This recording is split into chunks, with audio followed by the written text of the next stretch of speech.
Hello, stargazers. So this is just sorry, I'm losing my ability to speak today. This is just a quick overview of May before we get there. We've got some interesting things happening. And if you are like me and you're really tired of living through this bad comedy that somebody seems to be writing at every turn, it gets to be a bit much. Okay. So if you live in the US and you're interested in what's going on with the government and Trump and Hegseth and all of his minions, his cabinet, I would go back to, I think it's the February horoscope. We did a whole thing covering all of their personal charts and the transits coming up. And July is a hot month, especially for Trump. So let's see if he doesn't get frog marched out of office and charges of treason, taking the whole cabinet with him. In the meantime, back here on Earth with the rest of us who have to live our lives, May is going to be an interesting month. So the things to be aware of in May, and I'm sure that you'll be hearing a lot about this, right? One, we will have Neptune finally entering Aries. And Saturn will also be entering Aries. Now, we're not necessarily going to be feeling this no closer to the end of the month. So we're around the 15th, 19th. Today's the 19th of April.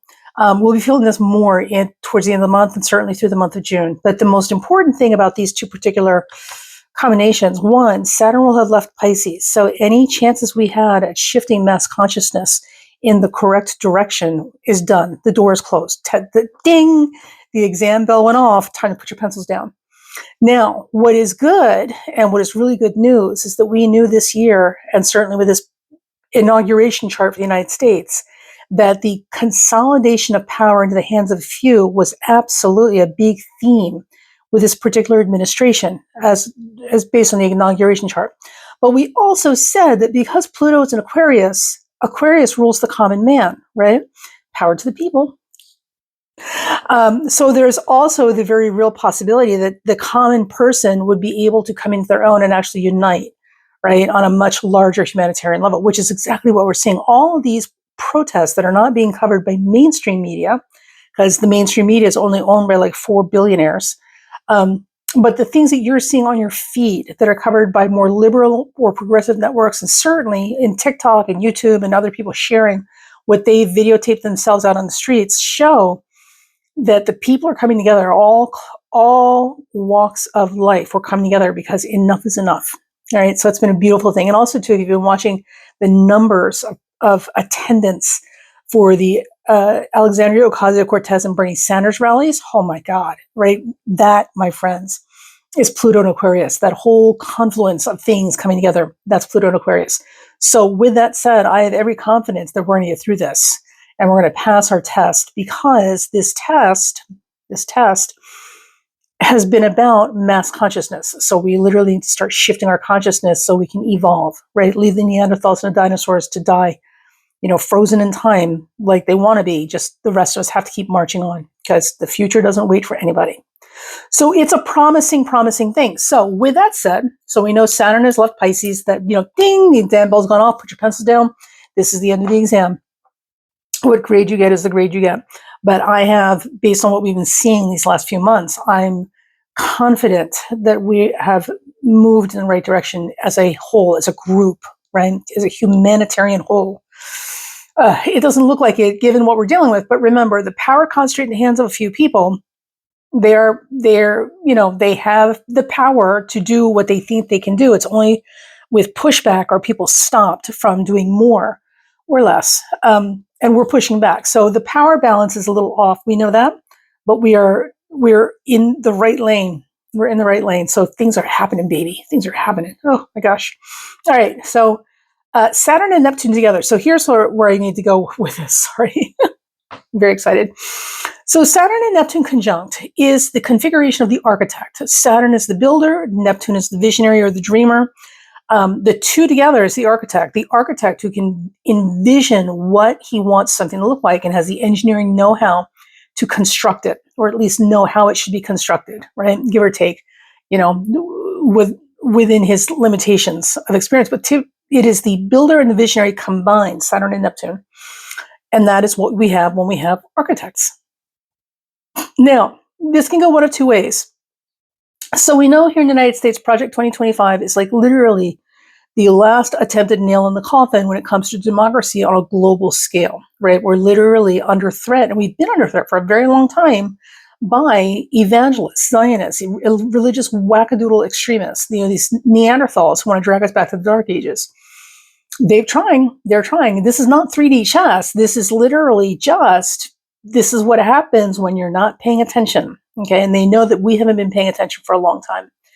So Saturn and Neptune as the architect could absolutely represent them and could, in theory, strengthen their efforts. But I'm here to tell you, I don't think that is the case. I think because Saturn and Neptune are just now moving into a new sign together, and this nonsense, the Project 2025 and the Christian nation, one race, one religion, we're like mini Russia. That's literally what their ambition is, to have a little mini Russia out here. Had already started before this Saturn Neptune came together. So I don't think that Saturn and Neptune, as they join forces and become the architect, the celestial architect, I don't think this is going to help them at all because they've already launched their ship. It will, however, help us in terms of being the architects of our own lives, okay, and building and finding new ways to do things and different ways to make things work, because it's the sign of the architect. So when you look at your own chart or you look at your own life, you don't even need your chart for this. I want you to think in terms of being a builder and a visionary at the same time. You have the ability to imagine anything, right? And you also have the skills to know what is possible to build with the materials and tools and resources you have at hand. Those two things combined is what we get with a Saturn-Neptune conjunction in Aries. Now, the thing also I want to point out is that Pisces has a lot to do with belief systems, okay? Because Pisces is the sign of religion and spirituality. Aries also has a lot to do with belief systems, but in a much more simplistic, direct way. So our belief systems, what we are willing to be brave enough to believe in, right? Whether other people join us in this belief or not, is absolutely key for this particular transit as Neptune rolls through Aries. Neptune in Aries is going to transform, okay, our belief systems. Now, the other thing too is that, that can be a little scary. We've already got plenty of people who believe all sorts of things, like the whole Jim Jones cult kind of belief systems. But I don't think it's that. I think with Neptune going in Aries, this has a lot to do with Neptune softening. The transformation is that Neptune will soften Aries and bring Aries up to its childlike state, which is very loving and kind and sharing, all the things we love about children. And children believe good things. So Neptune in Aries, Neptune will transform those typically selfish, self-serving belief systems that we've been operating with, and should, in theory, give us energy to lift up and elevate ourselves to a higher existence, a much more noble and generous and giving and kind and childlike experience and participation in the world, which we certainly need more of. Stop torturing the children. Man, there's something wrong with these people. Anyway, we all knew that. And with Saturn in Aries, Saturn is karma and it's payback and it's debts. And Saturn in Aries with Neptune in Aries absolutely promises that the more selfish and stingy and self-serving you are, all the negative sides of Aries, the more warlike and bullying, all the stuff we're seeing, but in spades, the more of that is exhibited under the Saturn-Neptune conjunction in Aries, the bigger the hammer that's going to come down to teach you a lesson. So I'm very excited about this, and you should be too, right? Keep your eye on the prize, kids. Keep your eye on the prize. So bullies lose. You would think with all this Aries activity that the bullies would be fortified and lifted up and supported by the universe, but that's not the case. With the Saturn-Neptune conjunction in Aries, this is very much, again, about taking whatever our grade is once Saturn leaves Pisces, whatever our final exam grade is, understanding that this is where we're at, and this is where we still have work that we need to do, and rising up. And at this point, it literally becomes about building new belief systems that are much more generous and kind and childlike, right? Selfishness, self-serving, me, mine, all this sort of stuff is literally going to get the hammer. Oh my God. I wouldn't want to be those people. And we've got a whole list of them that are going to be getting theirs very, very soon.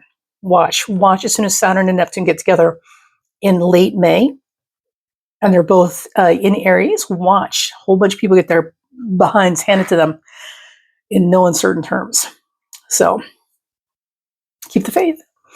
And the last thing I want to point out to you guys for May is that Pluto will be going retrograde. So, we've been dealing with a whole lot of, they call it the oligarchy, but the reality is it's the, power consolidated in the hands of a few. And if you live here in the United States, I don't know about other countries because I didn't grow up there, but if you live here in the United States, one of the things that we know is that this country has built its wealth on slave labor, right? Whether it's collars and shackles, and owned lives where people were literally held hostage and had no choice, or wage slavery, where they literally put you in work camps where basically your entire paycheck went to paying for necessities just so you had the privilege of working the next day. You never really ever had money for yourself other than just keeping you alive enough to make the profit for the company.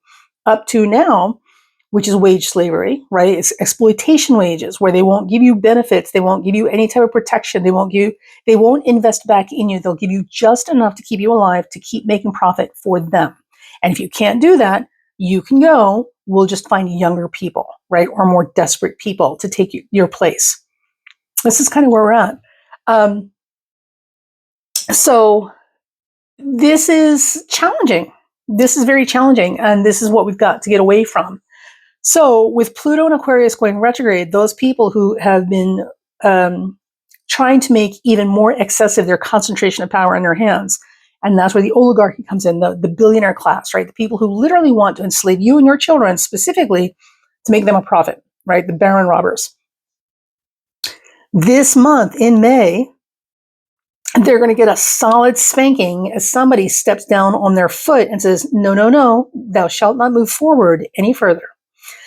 So it's good. May should be a very pivotal month in terms of the direction things are heading, and also the slowdown of what has appeared to be for the last few months, like this rapid attempt at taking over our lives and our country and our democracy, and our Constitution for the benefit of a few people, because they clearly don't have enough money, right? They want to own us, kind of thing. Oh my God. So May is going to be a good month. You got to hang in there, baby. Hang in there. You'll see it. Now, the other thing I want to point out is that this month, Jupiter will be finally approaching the end of Gemini. And I can't say this with enough glee and happiness in my voice. Oh, thank God.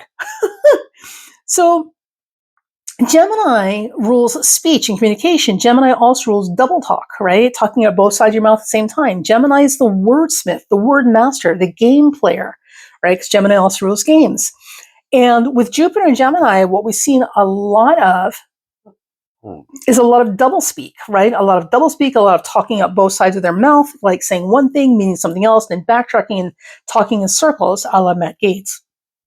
Talking in circles and circles and circles and circles until you forget what you were even arguing about in the first place, or just flat out lying, saying one thing today and then another next week, depending on which way the wind's blowing, a la Lindsey Graham.